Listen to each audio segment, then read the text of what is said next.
My name is Deborah Gallant, and I am going to be the facilitator and host, but I'm not your presenter. We are at a deep dive, which is presented by Entrepreneurs Forever. And if you don't know what that is, we'll tell you in a minute. Today's workshop is going to go from about 4 to 5:30 with a guest presenter talking about SOPs. And if you didn't know what SOP was before this started, you will by the end, because Carrie Wulf is the expert on SOPs, which are standard operating procedures for your business, or the short version is documenting your business operations. I'm Deborah Gallant. I'm the manager of program innovation for Entrepreneurs Forever. Some of you may know me from my previous life as the executive director of E4All in Berkshire County, Massachusetts, where I presented other deep dive programs. Entrepreneurs Forever is a partner program of E4All, which is why I was able to bring this program over. But if you don't know, Entrepreneurs Forever is a peer-to-peer monthly group that provides business owners with knowledge and solutions. And these programs that I've added as manager of program innovation are meant to enhance and add to the knowledge base and resources that are available to you. So in our peer-to-peer model, about 10 to 12 business owners who've been in business at least a year, they meet once a month for 2 hours, membership hub, and a trained facilitator to make it work. And this slide just illustrates sort of the continuum of businesses as they grow from pitch contests through the E4All Accelerator into our peer groups. So what are we going to do today? We're going to have a presentation by our guest presenter of about an hour. We are recording her presentation, and it will be available for people to watch again.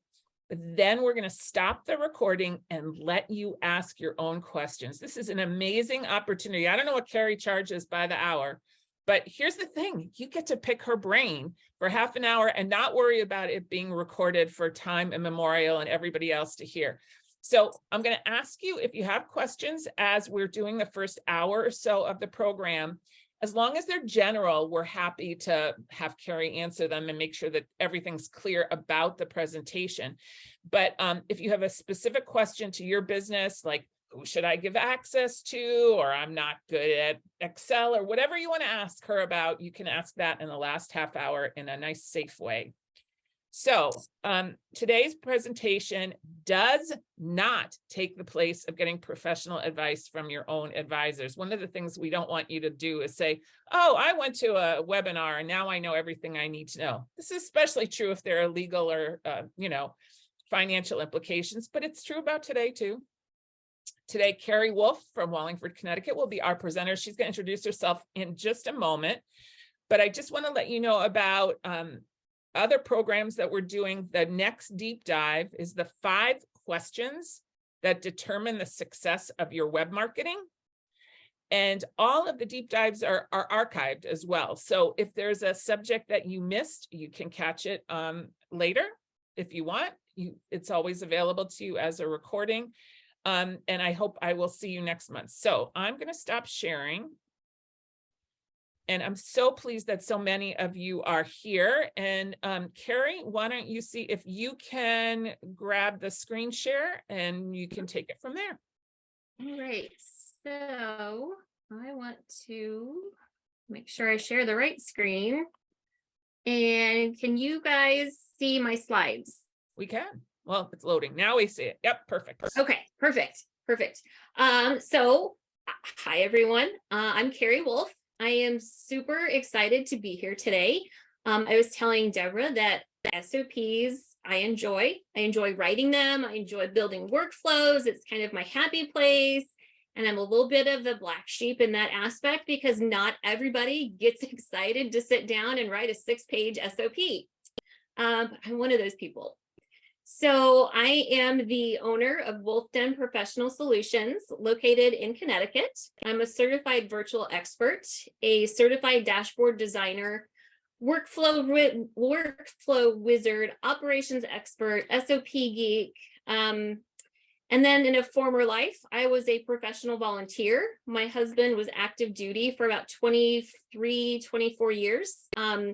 So I just, made it my job to volunteer wherever we went. And through all of that volunteering and working with board of directors and, civilian to military liaisons, that's where I kind of honed in my love of SOPs and processes and workflows, because it was pretty much a way of life for me for about 20 some years. And now I have taken that love and excitement and built a business around it. So that's kind of the long and the short of me. But today I want to talk with you about SOPs. What are they? Why do you need them? And how can they keep your business running when you are not there? So a lot of business owners and entrepreneurs, they tend to fall into that trap of thinking, well, I can just do it faster myself. Why do I need to document this? But what if you got sick and you couldn't work for several days? Or what if your assistant just up and quits? Do you know everything that they do for your business? Or do you even know how they do what they do for your business? Do you have a plan in place to keep your business running without you?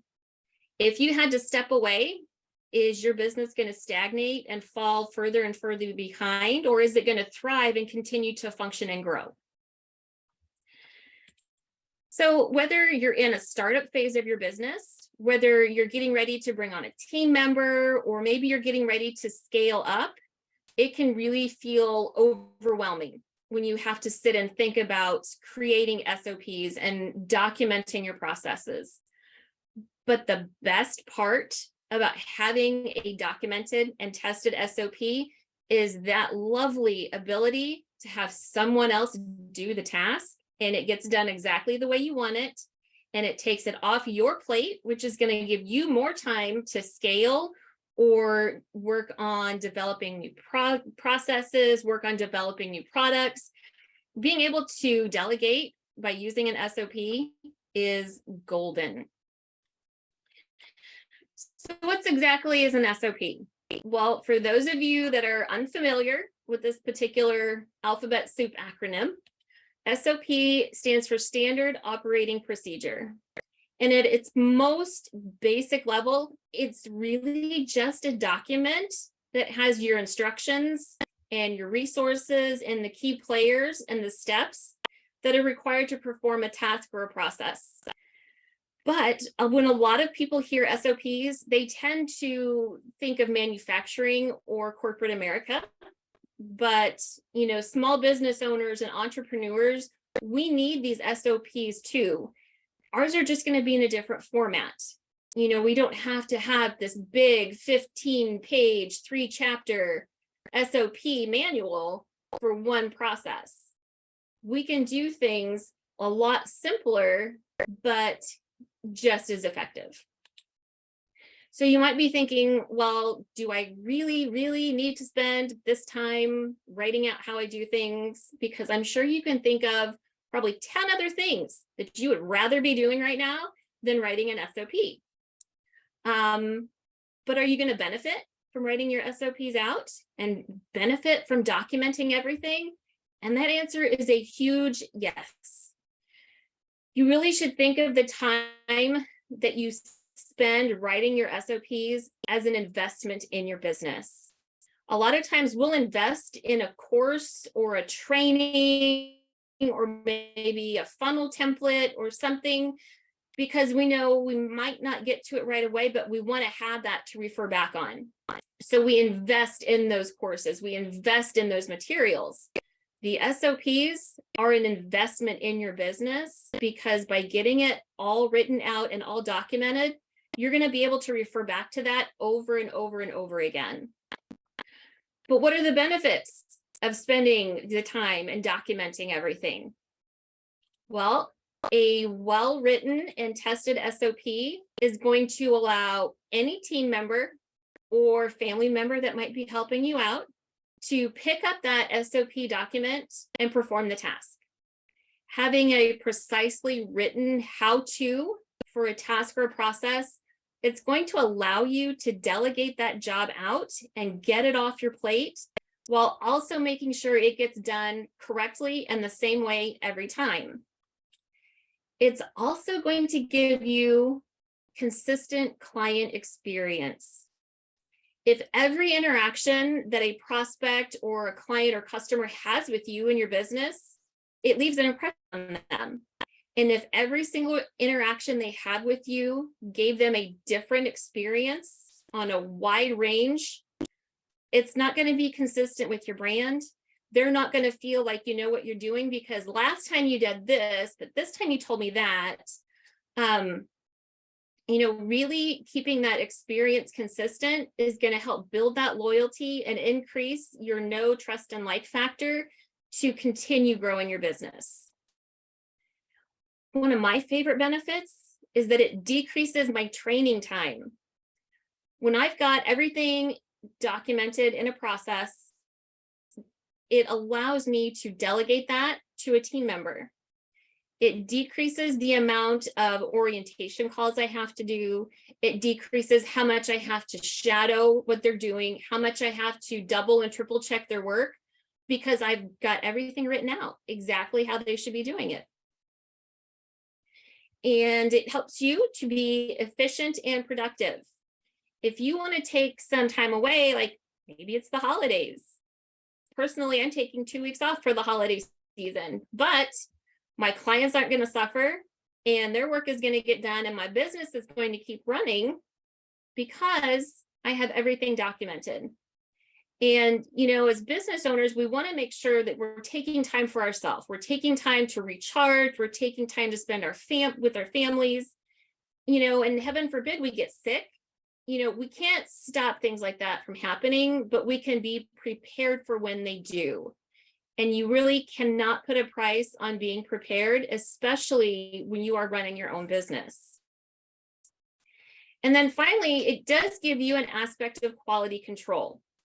So if you're starting to feel like maybe a team member's work is lagging, things aren't getting done, having that SOP with a clear outline of what you expect and how it should happen and what the expected outcome is, it gives you kind of an evaluation, the basis to do an evaluation for your team member, because it shows you exactly what you should be seeing. And if they can't perform it as it's written, that helps kind of back up those performance evaluations. So there's all kinds of benefits to doing this. But you might be thinking, but what about my business? Is this something that I really need for the type of business that I have? So is your business maybe in the health and wellness space? Maybe you produce your own hand salve or lotions or soap. Maybe you like to make those beautiful hand poured candles with the little fancy labels and you get them in the mail and they've got the little bow on the candle. You know what your process is to create those things. But what if you hire an assistant? Or what if you get a huge order and you need help from your family to help process and go through these orders? You know what you're doing, but do they know what you're doing? So those are the kinds of things that you want to think about. So what would happen if you forgot to sterilize your equipment? Or what if you use the wrong product to clean with? There could be some pretty nasty interactions between equipment or between cleaner and ingredient. That's an important thing to have noted down in your processes. Do your ingredients need to be mixed or poured together in a specific order or specific quantities? I like to compare this to making cookies. You're not going to make cookies for the first time without a recipe and those instructions. So having that recipe and the steps and quantities documented, that's going to ensure that you get a consistent product no matter who is producing it, whether it's you, whether it's your helper or a team member. You need to have it documented. Carrie, I want to thank you so much for giving us these examples. One of the things that Katie, who's been a facilitator a long time, and I hear a lot is that the creative people go, oh, I'm the only one who can do this. Well, maybe you are the only one who can create a new flavor or brand or product Right. variation, but it doesn't mean that you can't create the SOPs for that boring kind of stuff that goes around it, right? Whether it's Exactly. packaging or quality control or cleaning or putting it in the mail. There's still so many mini micro processes around this. So even if Exactly. you're artistic and you go, I'm the only one who could possibly do, well, you can only do this, but there's lots of other pieces of it. So thank you for giving us these examples. Right. And if you have a specific way that you like to package up your product, what I've noticed lately when I've been online shopping, and even with the smaller retailers from Etsy, oftentimes I'll get like a freebie in the box or a sticker or a little thank you extra something. If that's something that you like to include, that needs to be documented, because doing things like that for us that do it every single day, it almost becomes like muscle memory. We do it without thinking. But then when we ask someone else to do it and they forget, those are the kind of things that you want to make sure that you have documented. So maybe you're not in the health and wellness space. Maybe you're in the hospitality industry. Maybe you're doing a restaurant or a food truck or a booth at vendor events. Or you could be renting out your home as an Airbnb. So these types of businesses need SOPs too, but they're just going to look a little different than someone in health and wellness. So if you are running a food truck or a restaurant, these are the kind of things that you want to think about. Does everyone on your team or staff know what the best practices are for cleaning and sterilization? If you are opening your store or opening your booth, do you have a specific order or a specific group of things that you do every time? This is where that muscle memory and second nature comes into play. If I'm going to open a store, I'm going to go in, unlock the door. The first thing I'm going to do is turn around and lock the door again, because we're not open for business. But the first time team member, the first time employee that opens, then has never opened before, may not think to automatically turn around and lock that door back up again. Likewise, deposit procedures. When I worked in retail, I could not make my deposit drop at night unless there were two of us. If there were not two of us, that deposit stayed locked in the safe, and that's for safety reasons. Having those things documented is really important to make sure that your staff and your team is staying safe. Other areas would be, do you have an upset customer? How do you interact with that customer to keep the situation from escalating? And if it needs to be escalated up to you or to management, do they know kind of what's the criteria? How do they know when to escalate that? And what's really important in the food industry is food safety. There are classes and continuing ed out the kazoo for food safety and food handling procedures. And is everyone on your team going to know, when do you wear gloves? When do you not wear the gloves? Does everyone know that beef needs to be cooked to 165 degrees before you can serve it? Those are the kinds of things that you need to make sure everyone knows, and that can happen in your SOPs. So while these are not necessarily step-by-step procedures, like if you were making a batch of hand soap, but having that process written down is really going to make sure that you're consistent in your work, and it's going to decrease the amount of time it takes to train new staff or new team members, because you have it all documented. So if we're running an Airbnb, those are another area that needs to have SOPs. And for this particular one, it can be as simple as a checklist. Is there something that you do every time to make sure the unit is ready for the next people that are coming in? Or maybe you have a list of certain things that you like the guests to do before they leave, like put all of the dirty linens in one specific bathroom or take out the trash. Another thing that would be really helpful would be to have emergency information. So if you have a pipe burst, is your guest going to know who to contact? You don't want to be stuck with a bill for maybe a contractor that you don't work with because they didn't know who to call. So, whether you're doing this as a family business, or if you're using a service to do the cleaning and the turnover, you want to make sure everyone knows what's expected and they know how you prefer things to be done, because your reviews and your reputation are going to depend on that consistency that the SOPs can provide for you.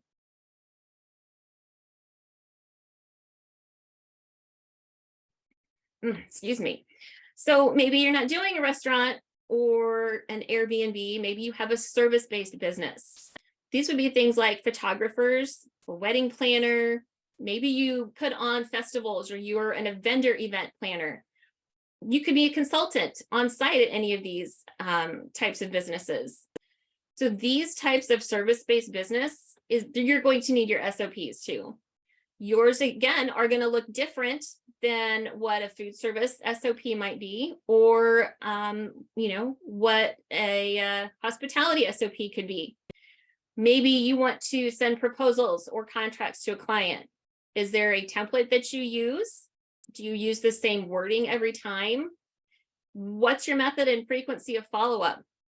If you are a photographer and you have an assistant, maybe you're busy taking the pictures and you're relying on your assistant to send those follow-up emails. They need to know how and how often. If you are going on location, what equipment do you need to make sure is in your vehicle so that it's there when you get there? In-person festivals or vendor events, do you need to have any kind of release or agreements on file at the location? So these are all critical points for the success of your business. And if you were to bring on a new team member or an assistant, not only will you decrease your training time, you're going to make sure things are getting done the way that you want them done every time. So, looking at these examples, can you think of 5 areas or processes in your business that maybe you would want to document so that things aren't falling through the crack? And if someone else should want to, oh, I see Nicole held up her paper. That's awesome. So yeah, there's a lot of places where you can start documenting things. But when you get ready to write out your SOPs, it's important that you consider there's different ways that you and your team learn the best. So this is always one of the first questions that I ask when I bring on a new team member or when I onboard a new client, because I want to make sure that the SOP I'm writing and provide is going to include a format that they can understand and grasp. My youngest daughter is on the spectrum, and not only has she taught me a large amount of patience, she also taught me that everybody learns differently. The way kiddo number 3 learns is completely different than the way kiddo number 1 learns. And it's just like that with adults. So we have visual learners, and these are the folks that will learn best by having screenshots and diagrams. It's going to be important to use like a screen clipping tool or screenshots and then crop in on the area where you need to click so that they understand what they should be seeing on their screen. Video walkthroughs are also great for visual learners because it gives them that visual validation that they're seeing what they're supposed to see and they're doing things the way they're supposed to. Then we have our hands-on learners. Now, I'll be honest, the hands-on learners take a little bit longer to learn a process because they're the kind of people that have to do it in order to learn it. So they can't just hear the steps and do it. They can't just see it. They need to actually go through the process in order to remember it and learn it. So while it does take them a little bit longer to learn before they can execute everything quickly, it's just the nature of how they learn. And so, a little bit more patience with them and making sure that you provide them with all of the resources they need is going to make them successful. And your hands-on learners are also the best people to test your SOP, because they are going to be the ones that find those missing steps. Those things that you do automatically because you've done it by yourself for so long, it's second nature. They're going to be the ones that find those because you'll forget to document it. Because in your mind, it's already part of the process. But to them, it's a missing step. So they are great for testing out your SOPs. And then we have our auditory learners, and they learn best by hearing the instructions and the steps. So for the auditory learners on my team, I always make sure that I include a video walkthrough with a separate audio file. Sometimes they're good with just the video walkthrough because they can hear it as they're doing it. But whatever type of learners that you have on your team or as clients, it's best to include all these different learning options. And if you really get into the habit of including everything from the beginning, then if that task is delegated to another person, regardless of what their learning style is, you know that you've already provided the format that they will be able to learn from. So now we've looked at some examples. We've talked about the different types of learning. How do you get started? And I know that's probably a burning question that everybody wants to know. I'm so excited to write these SOPs. How do I start? Not really, but I do, because I get excited about SOPs. So when you're in the beginning phase of your business, or if you've never written anything like this before, one of the easiest ways you can get started is just a simple checklist of everything that you do when you go through a process. You know, you might already have a checklist written down or just kind of scribbled on some Post-it notes, maybe the back of an envelope that you got in the mail because you couldn't find a notepad. However you start writing it, the important thing is to start. So checklists are a great way to get started with this. You can also create a visual roadmap of what the process looks like. So drawing it out on paper is a great way. I prefer Google Draw when I do a workflow. Lucid Charts is also another free to use program that you can map out workflows. And almost, I would say 90% of the time, I map it out on paper before I move it over to a digital workflow.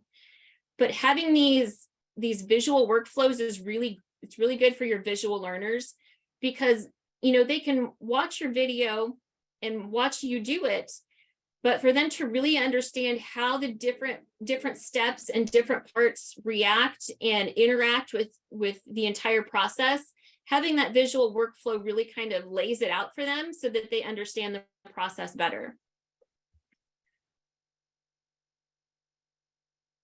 So these days, our phones seem to always be close at hand, whether it's in your purse, in a bag, in your pocket. Make use of that technology that is right there at your hands, and use your phone to help you create your SOPs. If your business is something where you do it on site or away from the home, use your phone. You know, take pictures of the equipment that you're using. Take pictures if you want things set on a specific setting. Take a picture of the dial. You know, record each step of the process. You can also record videos with your phone as you're going through a setup. If you're setting up a vendor booth, record how you want the tables laid out. What's the best way to get everything to fit on the tables? You know, use that technology. We're paying for it anyway. Let's get the most out of it. So if you're creating digital SOPs, so if you're a virtual business or an online, something where you kind of work in your office at home, you know, digital SOPs might be the way to go. And to do that, you can use a screen recording program to capture the process. Loom and Vimeo are great screen recording programs. You can even use Zoom. You know, just start a Zoom meeting and hit record, share your screen, and record the whole process. You know, for the team members that are performing that task, it's really helpful to have that recording so they know exactly what they should be seeing on their end when they're doing the task. Whenever I do an SOP, I always make sure and provide that video walkthrough, because not only does it help my team members to know exactly what they should be doing, but it makes sure that I know what I'm doing and that I'm not missing a step. So however you choose to do it, whether you're doing checklists, if you're taking pictures on your phone, if you're doing a digital walkthrough, the important thing is just to get started. Don't let the thought of having to write and document everything scare you away from actually doing it. So now that we've looked at how we can get started with your SOPs and you start creating them, then what do you do with them? You've created these SOPs, now what? So if you're a brick and mortar business, or maybe you have an office you go to, you might want to build a physical SOP library. And I don't mean like library like this. I use a binder system. So I would print everything out and put it in a binder. Separate them by the different areas of your business. Or you could use like a file cabinet, a filing system. But having your SOPs or having those checklists printed out, it's going to allow you to share those SOPs and those steps with your team members without giving them access to your originals. You could even go so far as to have a team member binder where they can make notes for themselves on the documents. They can do whatever, doodle in the margins, make a note, write down, I did it like this last time and it didn't work. However you organize it, whether you give them individual SOPs or you give them like almost like an employee handbook, but with SOPs, you want to make sure you keep a master copy of everything just for yourself. You don't want your team to be writing on your master copy. And let's be honest, things get lost, coffee gets spilled, things get thrown away, and you don't want that to happen to your master SOP. So I like to keep the master in a binder, put it away on the shelf, and I don't get it out unless it's time to review and update, because I don't want to have to reinvent the wheel. I don't want to rewrite anything. So keeping that master is really important. But if you're doing digital SOPs, storage can be a bit different. You absolutely want to have a system to track where they are filed, because what I have discovered is, I'm not kidding, some people use their Google Drive, they use the hard drive on their computer, they use Dropbox and Microsoft OneDrive. That's 4 places those SOPs could be living scattered about. And I don't like things running amok. So I like to keep things super organized. And the way I do that is I use a spreadsheet. I work exclusively in the Google Drive and Google Apps. So I have a sheet that I track my SOP library on. There's a different tab for each area of my business that I have SOPs written. And then I have one master number where I track all of the names and the numbers. When I'm adding the links to the documents, I give them a view only link. And that allows them to read it, but they cannot make changes or edits to the actual document. And keeping my... I can't tell you how impressed I am by this. This slide didn't exist in the last version of this. I don't know if the rest of you are blown away like I am. This is unbelievable that you have this. This is businesses with 50 employees that doesn't have as strong documentation as this. Well done. This is impressive. Thanks. This is I get excited about it. So thank you. But by organizing my entire SOP library on a spreadsheet, it will allow me to share my entire library all at once, like with my operations manager, or I can share individual SOPs with specific team members, based on what they're doing. So they may not need to have access to my entire library. Maybe they just need access to 2 or 3 items. And so when I do that, I always give them view only, so they can't edit. However, when I'm working with my operations manager, or when it's time to review, and we'll get to that here in a second, but when we're reviewing an SOP for accuracy and updates, I will change their access to comment only. So if there's an area that needs reviewing or needs updating or tweaking, they can make a comment on the document without actually changing my original document. We can do it all in comments off to the side. And that helps us to really make sure that those SOPs stay in tune and functioning. So we've documented, we've figured out how we can document them, how we're storing them, but what's the life cycle of an SOP? So one of the misconceptions about SOPs is that they're a one and done type of document.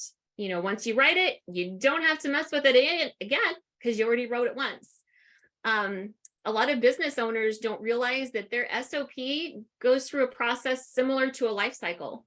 You know, I always tell my team members, okay, this is our newest version, but remember, it's almost like a living document. And if we need to tweak things or if something changes, you need to let me know so we can update. So we start our first phase in our SOP lifecycle by just writing and documenting the process or the task. It's important that you remember not all of your SOPs are going to be created equal. And by that, I mean that some need to take priority over others because those are the ones that will be impacting your bottom line and the growth of your business. These would be things like you're invoicing your clients, making deposits after an event or at the end of the night. Those are the types of SOPs you want to focus on first because those impact your bottom line and your growth. Then we go to the implementation phase. So before you fully rely and implement that SOP, you need to test it and check for those missing or confusing steps. There are a couple ways you can test them. One way is that you can ask the person who's actually responsible for performing the task to do it, but only follow the steps you have written. This is one of my favorite ways to test an SOP because, like I said, there's so many things that I just do automatically without thinking that I like somebody else to test it because they're going to find those spots that I missed. Once your process is seamless and everybody's able to complete the task as written, that's when you can fully implement it and rely on that SOP working. And now that you have made this investment of time in your business to write your SOPs out, it's really important that you maintain that investment. I like to compare this to you wouldn't spend $60,000 on a new Dodge Ram and never perform any maintenance on it. Just like that with your business, you don't want to spend that investment and write your SOPs and never check them for any kind of updates or accuracy. I recommend that you review your entire SOP library at the minimum every 6 months, so twice a year. If possible, I would like them to be reviewed quarterly, and it doesn't have to be a super deep dive. All you've got to do is take a look at them, make sure that the same team member who's listed is still the one performing the task. If anything's changed, this is that opportunity to do a quick update and re-implement. Speaking of updates, anytime your process changes, you need to update the SOP. Anytime a new team member takes over performing the task, you need to update that. They might have a few extra steps that they do, or the process might have changed from one person to the next. So you want to make sure it's documented. And especially the most important time to review and update an SOP, even if it's not during your scheduled review window, whenever a program has an update that changes the user interface, you need to review and rewrite that SOP.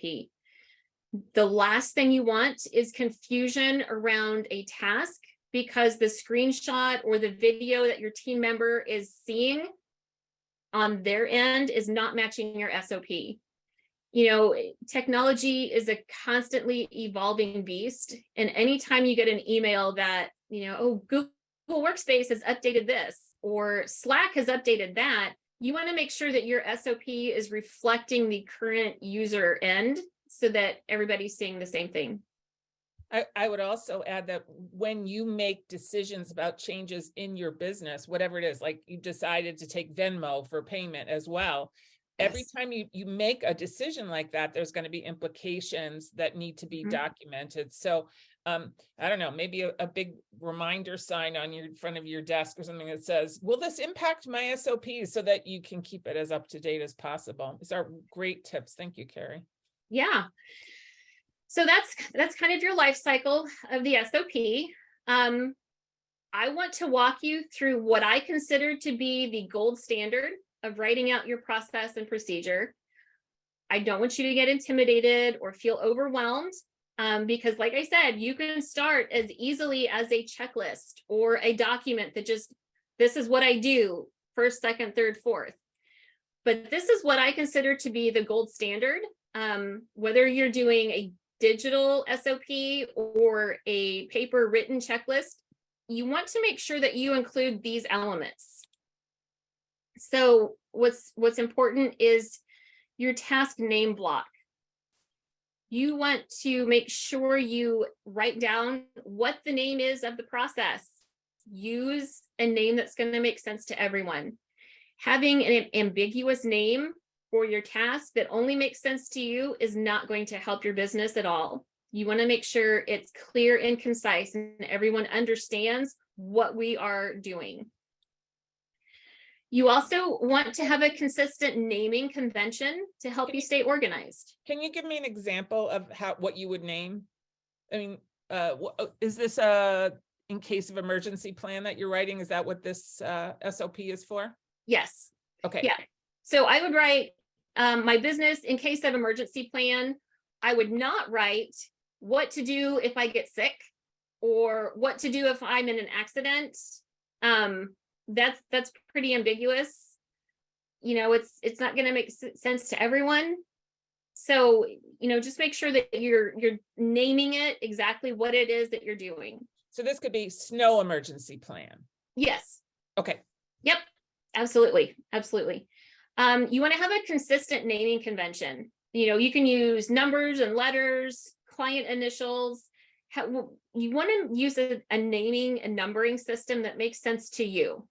So what makes sense to me by using a client's initials and a number may not make sense to you, who has a completely different business model than mine. So the important thing is make sure it makes sense to you.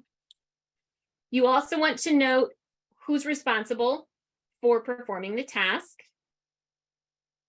Make sure you note your effective date. And this is important because if there is a problem or an issue that comes up, you want to be able to know, did that problem come up before the SOP was written or after? So if it was before it was written, then it's very likely that SOP could have fixed the problem from happening again. If it happened after the SOP was written, then you know you might need to tweak the process and review with the team member performing the task. But the only way you're going to know that is if you date when that SOP goes into effect. And if you do any kind of reviews or updates, make sure you note the date of the last update, because again, if something happens, you want to know where at in the process did this happen? Was it before an update? Was it after an update? It just helps you keep on top of things a little bit better. Then we write the purpose. This doesn't have to be a short essay or a long answer, but we want to know why is it important? Why are we doing this task? You want to make sure that you're using clear and concise language so that a completely new to the task person can understand why we're doing this. And then list out your key team members. Who's responsible? Who has oversight of this entire process from beginning to end? Knowing who's responsible and who has oversight is going to help you with the accountability down the road. If you're getting on to Sally because she did something wrong, but it turns out Sally's not the person responsible for that particular task, having that noted on your SOP is what's really going to make sure that you are talking to the right person. Frequency. How often do you do it? Do you do it quarterly? Do you do it monthly? Is this something that you do before every event? You want to make sure you know how often it needs to be done. Laura, Carrie, we have a question from Laura about the Sure. team members. Do you want just the role, right? This should be done by the program manager, or should you put Jane does this? That is a great question. And I would say it depends. So in my business, I usually list the specific team member who does it. And then I put my operations manager has oversight. If you have a project manager, it really kind of depends on your business structure. If you're on more of a one-on-one first name basis, then you could put, Jane does this, or you can put project manager is responsible. It really depends on what you need in your business to know who to talk to. Okay. I also want to just make a comment about the frequency. One of the things that I find I really need to document is stuff that I don't do all the time. And actually, one of the examples is these deep dives. I have to put them into iMovie and edit them so that they can go up on YouTube. And because I only do it once a month, every month I forget the logins, how do you do the edit? Where does the front piece go? Where do I have to send the links? So when you can document something that's not an everyday occurrence, it can be so useful. Oh, absolutely. Which brings me to our resources. You want to list out your resources. This is everything that they're going to need to complete the task. This would be your equipment, your programs, documents, passwords, videos that they need. Basically, if you need to touch it, hear it, read it, whatever you need, if you've got to touch it, you need to have it listed in your resources, because I want to make sure when I write an SOP that I list absolutely everything, right down from the support inbox to Slack messages to video of the task. If I refer to other SOPs, I want to make sure and link those in the resources. So if they can't remember, all they have to do is go back up to the resource section and click the link instead of having to dig or try to remember. And then finally, your procedure. You want to document that process and all the steps to complete the task. When you write out your procedure, you want to make sure that you use bold text, use headers, numbered lists, use some bullet points. And you want to make sure that you write this from the point of view of somebody who has never done the task. If you know to go and click on a button and you know exactly where it's at on the screen, that doesn't mean the person who's going to do it knows exactly where that button is on the screen. So you need to take that into consideration, that you actually need to write down everything. This is a silly question, but can you show us an example of one that's actually already written? Because this is the sample one without the procedure here. I can, at the very end, I can pull one up. Okay. Because I'd have to take it off screen share and then, yeah. Okay. Yeah, I can pull one up. I can pull up one of my own after at the end. Sure. Yeah. So my goal when I write an SOP is that I write it so that anybody on my team can pick up that SOP and perform the task, because I write from the perspective of somebody who's never done it. So that's my goal, is that when somebody gets my SOP, they can do it without any problems. So here is a great example of SOPs in real life in action. Last summer, I took 3 weeks off for a knee replacement. And it was actually the second time in a year that I took 3 weeks off. I had both of my knees replaced. But during that time, my team was able to run my end of the business, as well as handle any client work that came in or needed to be done while I was in recovery. My clients did not have a drop in the quality of their service or the timeliness of their work getting done. And I still made money while I was recovering. In fact, I signed a new client while I was out of the office recovering, because I had these workflows and processes set up. My team was able to take everything and get that ready for me for when I came back. And that was all possible because I put in the time and I invested in my business to get all of these SOPs and everything documented. So these are my 6 best tips for writing out your SOPs. Ask for help. Don't ride the struggle bus if you don't have to. If you are not the primary person that does that task or job, ask that person to help you with it. You know, ask them to do a screen recording the next time they do the task. And then you can use that. You can use that recording to not only write the SOP from, but then use it and list it in the resource section on the SOP. So if you need to do an SOP for something that you're not sure how to do, or you're not sure how to perform, and you don't have a team member that does it for you, consider hiring an expert to write it for you. You know, that can save you hours. It can save you some hair pulling just by asking for help. And then list the resources. I cannot emphasize this one enough. Make sure you're listing programs and passwords. You list a link to the video or other SOPs. I want to make sure that my team member has all the things that they're going to need in order to complete the task. Create a workflow outline. Well, I understand an outline isn't fun or glamorous, but what that top level outline does for your SOP is it gives you an overview of the steps that you need to complete so that the task can run from beginning to end. And eventually it will become your list of sections that you're going to flesh out as you write out the complete procedure. When you are filling in the steps in the workflow outline, make sure you're using bullet points and numbered lists, because if you're writing things out in large blocks of paragraph instructions, that can be really hard to follow, especially for somebody who is a visual learner. They're not going to be able to discern all the different steps in that large block of text. So make sure you're using those bullet points in the numbered lists. Create a visual workflow.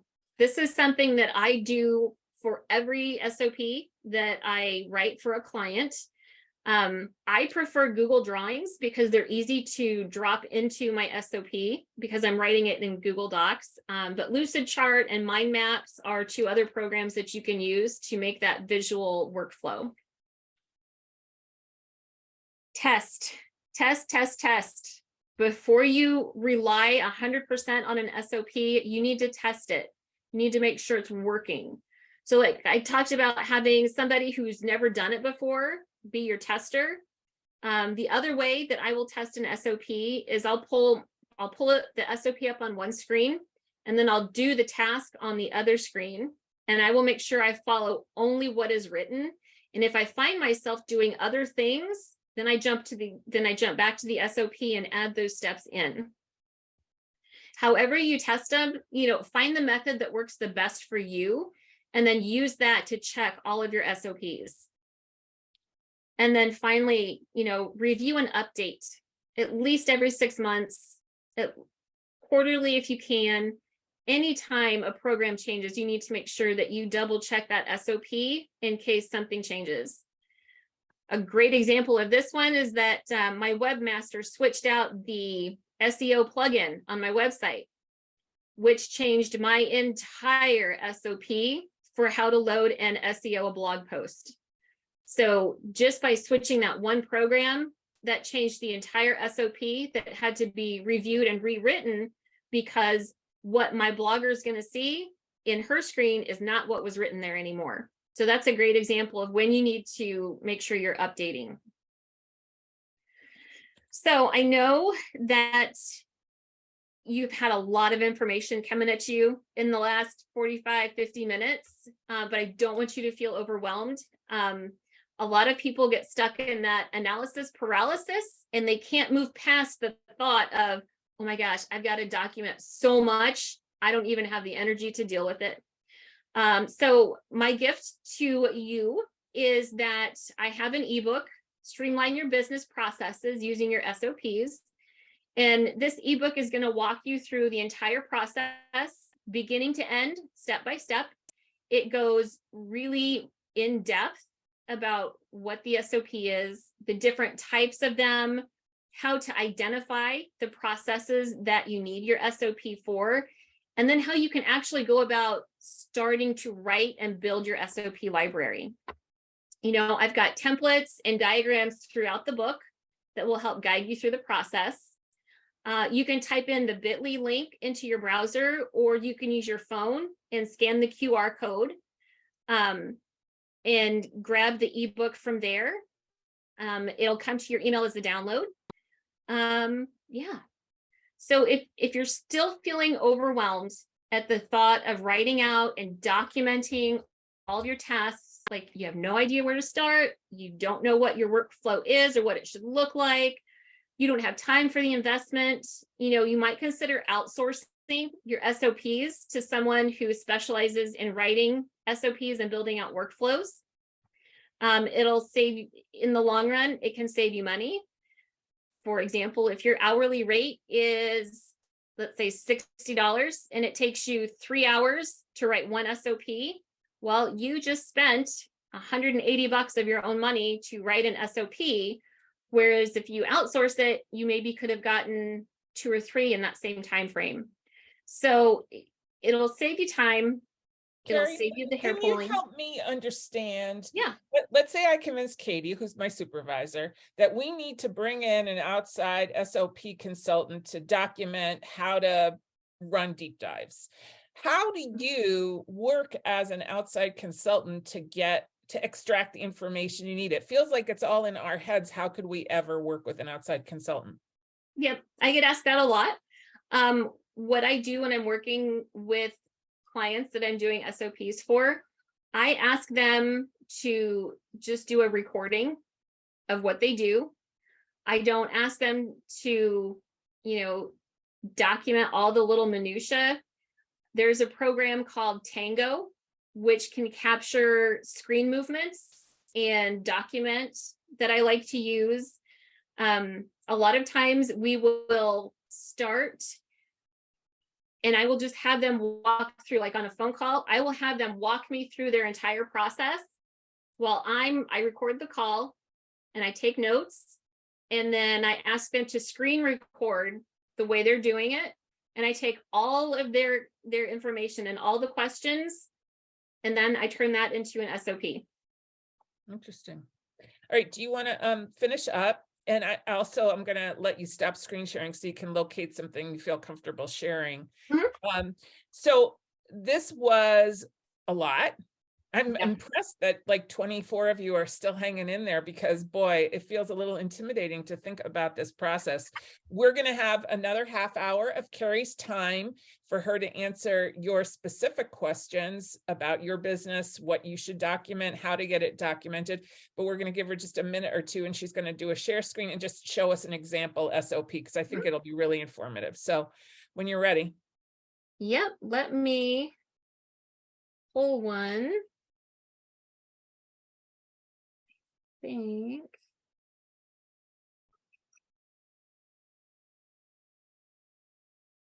You gotta love the live aspect of it, right?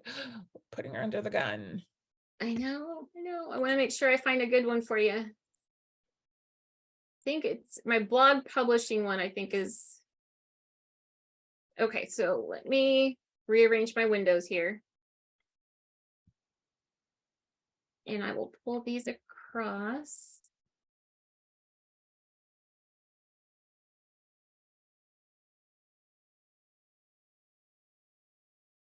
Okay, so you share my screen again.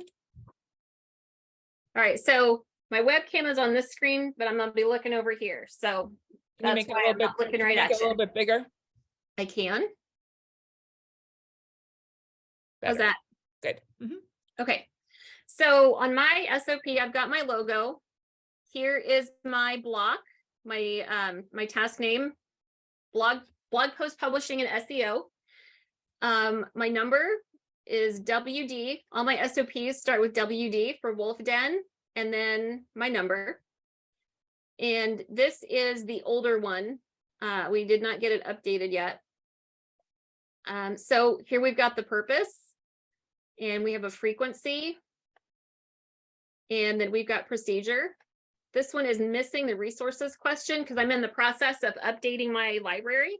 I tend to do this better for my clients than I do for myself, if I'm honest. Shoemaker's children, it's always a problem. Yeah, yeah. So this is where I'm linking out to different things in my Google Drive. And then I've got screen clips so that they can see exactly where they need to be clicking when they're in the website. You know, I'm using bold. I've got the screen clips, I've got bullet points, and this is actually a 6-pager because it's how to load the blog post and then how to set the SEO inside the website. And because my blogger that does this is not techie and does not use websites, this is why one of the reasons I like to write them so that anybody can pick up the SOP and do the task. And so it just takes us through each different section that they need to customize and get done. And then I've got for writing the blog posts. So here you can see I've got the same naming convention. We've got effective dates, and that I'm guessing needs to be a 21, not a 20. So we just line through the old and put in the new date. Here I've got my resources where I'm linking out. So I have a board in Asana where I put all of my blog research that they need to use. And then the folder where it's stored, and then the video explaining how the blogging board in Asana works. And then it's, again, we just go through the procedure, each different space, and then resources at the end. Beautiful. All right, why don't you stop your screen sharing? Thank you so much for showing us. I'm going to stop the recording.